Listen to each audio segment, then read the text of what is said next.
पति आया रास्ते पर। इनकी ये आदत मेरी मुसीबत बन गई है। 1 घंटे पहले बताएंगी दोस्त आ रहे हैं खाने पर, और फरमाइश मटर पनीर, गाजर का हलवा, पराठे। पहले भागकर बाजार से सामान लाओ फिर पकाओ। मैं तो नौकरानी हूं ना, पत्नी तो मानती ही नहीं मुझे। मिताली अपने पति कुणाल की मेहमान नवाजी से परेशान थी। कुणाल हर दूसरे दिन किसी को खाने पर बुला लेता, कभी कॉलेज के दोस्त तो कभी ऑफिस का दोस्त, कभी पड़ोसी तो कभी बॉस, वो भी मिताली को बिना बताए। ऐसे में वो बेचारी परेशान होती रहती। लो आ भी गए इतनी जल्दी।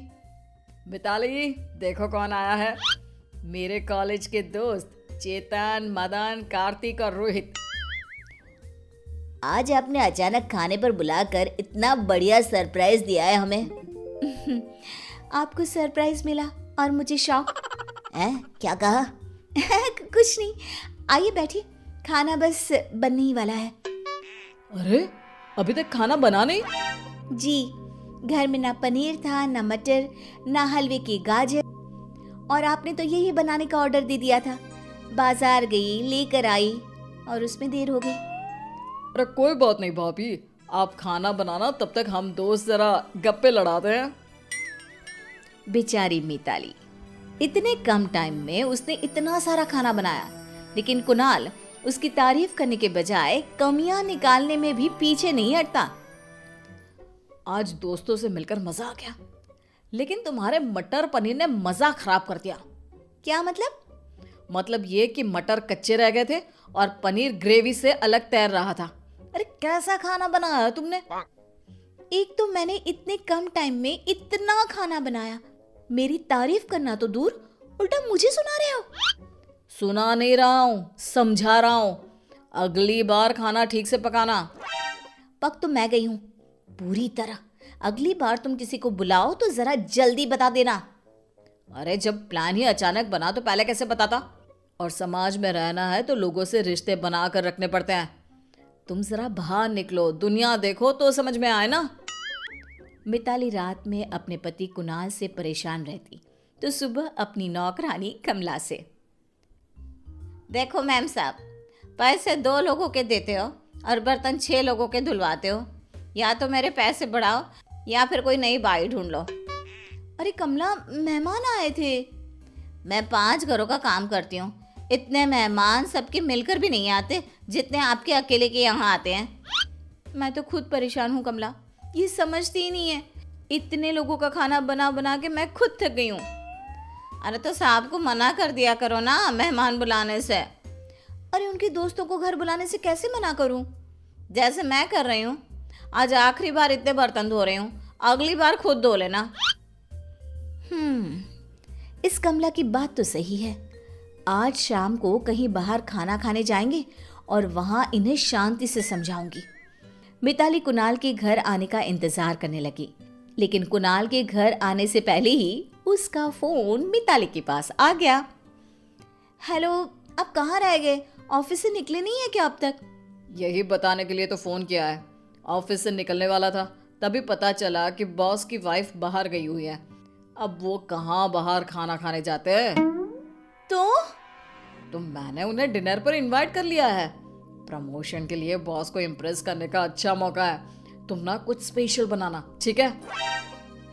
सवाल कुणाल की जॉब का था तो मिताली मना भी नहीं कर पाई और बेमन से लग गई काम पर। अरे 1 चपाती और लीजिए ना बॉस। और बॉस कितना खिलाओगे भाई? अभी तो शुरू हुआ है। मिताली जरा गुलाब जामुन तो लाना।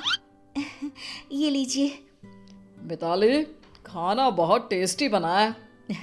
कहाँ सर, आज गुलाब जामुन सॉफ्ट नहीं हुए। इतनी जल्दी में बना लिया, वही बड़ी बात है कुणाल।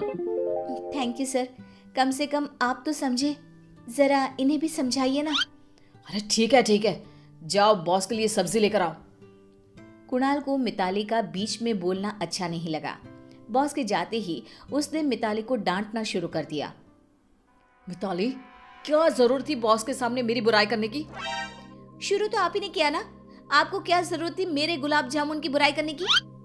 अब गुलाब जामुन कड़क थे तो थे, गलत क्या कहा मैंने? तो मैंने क्या गलत कहा?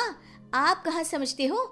बस कभी भी उठा के बोल देते हो कि खाना बनाओ, मेहमान आ रहे हैं।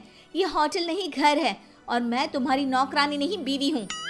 बीवी हो इसलिए तुम्हें समझना चाहिए, ये सब करना जरूरी होता है। लेकिन तुम कहाँ से समझोगी? कभी नौकरी की होती या बाहर निकली होती, लोगों में उठी बैठी होती तो समझ में आता ना। तुम्हें तो बस घर में रहना है, आराम करना है। हाँ, घर में रहना है, इसीलिए घर की चिंता है। तुमने कभी सोचा है, रोज रोज ये महंगे पकवान बनाने में मेरी सारी बचत खत्म हो जाती है। और कभी मेरे साथ थोड़ा वक्त बिताओ, वो तो होता नहीं तुमसे। हमारी बचत के साथ हमारी शादीशुदा जिंदगी भी खराब हो रही है।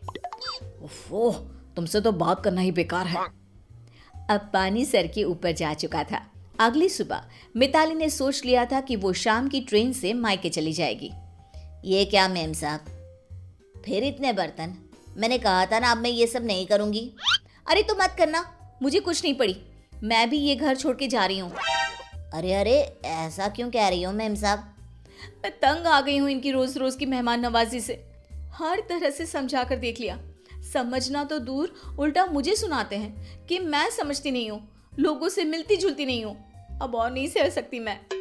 अरे मैम साहब, इतनी जल्दी हार मान गई? साहब को सबक सिखाने का तरीका मैं बताती हूँ। अच्छा, ये कैसे होगा? जैसी बीमारी वैसा इलाज। कान यहाँ लाइए। अरे कमला, ये आइडिया काम कर सकता है।